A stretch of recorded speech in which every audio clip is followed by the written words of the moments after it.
WhatsApp guys, welcome to my channel. तो BSc mathematical method by SM Yusuf exercise 9.2 का question number 11 है। D Y over D X is equal to Y cube plus 2y divided by X square plus 3x। तो इसको integrate करेंगे, cross multiply किया D Y को इसके साथ x square plus 3x, फिर डी एक्स को इसके साथ। अब इंटीग्रेट करने के लिए ज़रूरी है कि वाई वाली वैल्यूज़ डी वाई के साथ हों और एक्स वाली वैल्यूज़ डी एक्स के साथ हों। तो ये वैल्यूज़ इधर मल्टीप्लाई हैं, इस साइड पे ले आएंगे डी एक्स के साथ तो डिवाइड हो जाएगी। सेम इसी तरह ये value Y cube plus 2y, जब इसको डी वाई के साथ ले आएंगे तो ये साइड पे आकर डिवाइड हो जाएगी क्योंकि यहाँ पे मल्टीप्लाई है। तो अब दोनों साइड्स पे जब इसे इंटीग्रेट करेंगे तो इंटेग्रल का साइन लगाएंगे। अब यहाँ Y cube plus Y 2y है तो y कॉमन ले सकते हैं, y into y square plus 2। Similarly यहाँ पे x कॉमन, तो x into x plus 3dx।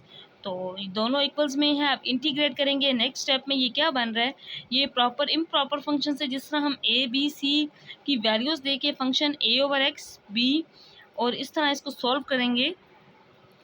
पहले इसकी एक साइड को मैंने यहाँ पे सोल्व किया है जो y वाली थी, फिर x वाली को भी सोल्व करेंगे। तो ये थी 1 over y into y square plus 2। तो इसको हम लिख सकते हैं a over y first value. अब यहाँ पे y 2 है तो y स्क्र है यानी कि, तो इसको हम लिखेंगे b y plus c divided by y square plus 2। यानी कि अब हमने a b c की वैल्यूज फाइंड करनी है। तो यहाँ पे y है तो इसको अगर हम लिखें, y को यहाँ पे 0 पुट कर दें तो ये इक्वेशन पहले तो इसको अरेंज करके यहाँ लिख लिया। 1 is equal to a into y के जब क्रॉस मल्टीप्लाई, बाद में y को 0 पुट करना है, लेकिन इससे पहले यहाँ पे ये बनेगी क्या 1 और ये a y square plus 2 plus b y plus c y. ये वाई स्क्र प्लस 2 इस वाई स्क्र प्लस 2 से ख़त्म हो जाता है। तो बाकी जो इक्वेशन बनती है असल में ये होगी 1 is equal to a into y square plus 2 plus b y plus c into y. ये इस वैल्यू इससे कैंसिल आउट, क्योंकि इस फैक्टर को पूरे को जब इस a के साथ मल्टीप्लाई करना है तो ये कुछ इस तरह से बनेगा। ये जो स्टेप है इसको मैंने यहाँ पे भी लिखा है। तो ये वैल्यू थी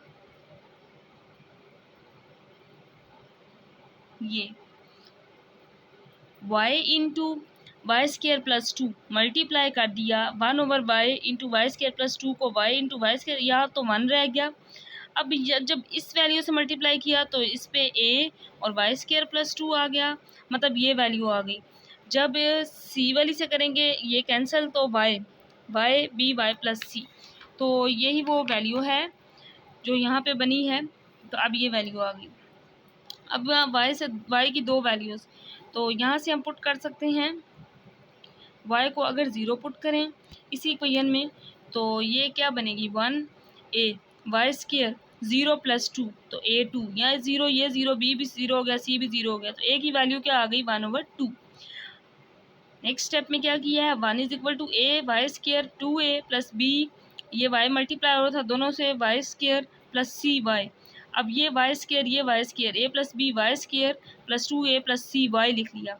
अब अगर कंपेयर करें, अब b और c की वैल्यू फाइंड करनी है तो इस साइड पे वाई स्क्र है, इधर वाई स्क्र वाला कोफिशिएंट है ही नहीं, तो a प्लस बी क्या होगा इक्वल टू 0। a की वैल्यू हमने फाइंड की हुई है 1 ओवर 2 पुट करेंगे तो b की वैल्यू क्या आएगी -1 ओवर 2। अब c के साथ y है तो y वाली भी इधर कोई वैल्यू नहीं है, मतलब 1 है, वाई स्क्र प्लस वाई दोनों 0 है, कॉन्स्टेंट सिर्फ है 1, तो c की वैल्यू भी आ गई 0। तो ये जो एक्सप्रेशन था 1 ओवर वाई, ये जो ऊपर लिखा हुआ है इसमें अब a b c की वैल्यूज़ पुट करेंगे तीनों की। तो इस a की जगह पे 1 ओवर 2 वाई आ जाएगा और b की वैल्यू आई -1 ओवर 2 इंटू वाई, सी 0 आ गया और ये वाई स्क्र प्लस 2, ये एज इट इज़। तो यहाँ से ये इक्वेशन कुछ इस तरह से बन गई 1 over 2 y minus y over 2 y square plus 2 की फॉर्म में। अब हम दूसरी जो सेकंड इक्वेशन थी जो यहाँ पे मैंने ये लिखी भी है 1 over x into x plus 3, इसको करते हैं सोल्व। तो इसको भी हम इसी मेथड से ही सॉल्व करेंगे। a over x b over c x plus 3 improper function था b over c x plus 3। तो अब यहाँ से 1 क्या आएगा a इंटू एक्स प्लस 3। अब क्या करना है, ये वैल्यू किस तरह आई है, इस पूरे फैक्टर को मल्टीप्लाई कर दिया एक्स प्लस 3 से, a ओवर एक्स को भी मल्टीप्लाई किया एक्स प्लस 3 से, एक्स से ख़त्म एक्स प्लस 3। जब इसको x और x प्लस 3 से मल्टीप्लाई करेंगे तो x प्लस 3 ख़त्म हो जाएगा। ये ब्रैकेट है, c नहीं है बल्कि ये ब्रैकेट का साइन है यहाँ पे। यह ब्रैकेट का साइन है। और जब x प्लस 3 कैंसिल आउट होगा और ये वाला एक जो x था वो यहाँ बच जाएगा। अब x plus 3 is equal to 0 और x इज इक्वल टू 0, ये दो values x is equal to -3 और x इज इक्वल टू 0। जब x को 0 के इक्वल रखे तो ये वैल्यू 0 हो जाएगी, तो यहाँ से a की वैल्यू आएगी x03, तो a की वैल्यू 1/3 आ गई। x प्लस 3 इक्वल टू 0 रखेंगे तो x की वैल्यू -3 आएगी। अब इसको पुट करेंगे 1 इज इक्वल टू, अब -3 प्लस 3 मतलब a 0 हो गया, b की वैल्यू आएगी -3, तो यहाँ से b की वैल्यू आ गई -1/3। अब a और b की जो वैल्यूज फाइंड की हैं इसको इस एक्सप्रेशन में जब पुट करेंगे तो ये क्या बनेगा, a की वैल्यू 1/3 साथ x, b की वैल्यू -1/3 और x प्लस 3, ये सेकंड इक्वेशन आ गई। तो अब इन दोनों वैल्यूज़ को जो हमने a और b वाली सॉल्व की थी, इनको इस इक्वेशन नंबर a में जब पुट करेंगे, ये थी इक्वेशन नंबर a। अब ये क्या बन जाएगी, इक्वेशन नंबर a कुछ इस तरह से बनेगी, ये मैंने यहाँ पे लिखी है a की वैल्यू के साथ b की वैल्यू के साथ, मतलब ये दोनों वैल्यूज़ लिख दी। अब 1/2 यहाँ से बाहर निकाल लिया तो यहाँ पे इंटीग्रल 1/y dy आ गया। यहाँ से -1/2 बाहर निकाला तो इंटीग्रल y/y² प्लस 2 dy आ गया। सिमिलरली दूसरी साइड पे 1/3 को बाहर निकाला तो 1/x, और यहाँ से 1/3 को बाहर निकालेंगे तो 1/x प्लस 3 dx, 1/3 को बाहर लिख देना है, अगले स्टेप में बाहर ही लिखा है 1/2 और 1/2, और इसका जब इंटीग्रेट करेंगे 1/y को तो नेचुरल लॉग y आ जाएगा और -1/2 एज इट इज़। अब यहाँ पे y² है तो ऊपर 2y होना चाहिए इसको लॉग बनाने के लिए, तो फिर हम ऊपर 2 से मल्टीप्लाई, यहाँ पे 2 से डिवाइड कर देंगे, 1/2 integral 2y y² plus 2 dy आ गया। तो पहले इसी वाले को सॉल्व कर लेते हैं, बाद में हम 1/3 वाली वैल्यू को देखते हैं। 1/2 नेचुरल लॉग y, तो ये -1/4 और ये अब नेचुरल लॉग बन रहा है, नीचे फंक्शन ऊपर उसका डेरिवेटिव मौजूद है, तो ये नेचुरल लॉग y² प्लस 2 बन रहा है।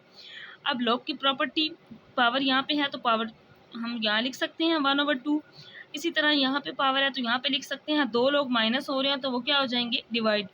सिमिलरली जब इस साइड पे करेंगे तो 1/3 1/x का नेचुरल लॉग x माइनस 1/3 को बाहर लिखा, और ये x का डेरिवेटिव ऊपर मौजूद है, तो ये नेचुरल लॉग x का डेरिवेटिव होता है 1, 3 कॉन्स्टेंट 0, तो ये नेचुरल लॉग x प्लस 3 का derivative plus constant of integration c लगा दिया। अब यहाँ 1/3 है तो मतलब वो 1/3 यहाँ लिख सकते हैं लॉग की प्रॉपर्टी यूज़ करते हुए, और minus log x plus 1/3 power यहाँ है तो इसको भी यहाँ पे लिख सकते हैं प्लस नेचुरल लॉग c। अब ये दो लोग, पहले इन दोनों को, ये माइनस वाला इसी तरह रखा, ये क्या है प्लस और माइनस, माइनस हैं तो क्या हो जाएंगे, डिवाइड c/x प्लस 3, फिर दो लोग माइनस हैं। अब ये इस फॉर्म में है कि ये दो आपस में मल्टीप्लाई c(x13) और x प्लस 3 पावर 1/3। अब दोनों साइड पे लोग कैंसिल आउट, बाकी वैल्यू ये बचती है। अब 1/3 दोनों के साथ था तो होल के साथ लिख दिया है, √y बन गया, और y² प्लस 2 1/4 इसकी वैल्यू आ गई इस फॉर्म में। तो नेक्स्ट लेक्चर में करेंगे क्वेश्चन नंबर 12।